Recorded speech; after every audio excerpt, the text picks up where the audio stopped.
Guys, magluluto tayo ng langka ngayon for today's video. Yan, nahimay ko na po. Yan, nalagat na rin. And then, ito yung lamas natin. Sibuyas, luya, sili haba. Then yung pasayan. Konting pasayan lang. Tsaka yung bilad na uga. Bilad. Yan, uga.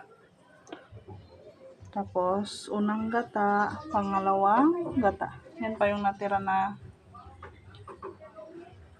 langka, di ko na inubos. Dami kasi. Yan, nagpainit lang ako ng mantika. Ilagay natin tong luya. Isa-isahin lang natin yung langka natin para masarap. Kayo ba guys, paano magluto ng langka? Ginataang langka. Yan. Lumabas na yung aroma. Sunod natin yung luya.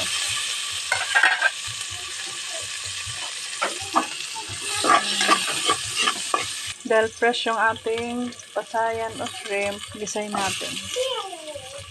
Yan. Mamaya ko nalagay itong daing o uga.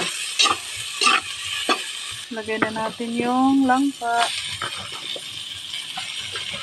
Lagyan natin ng paminta powder.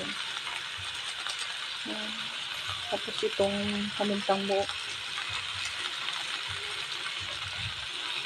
And asin.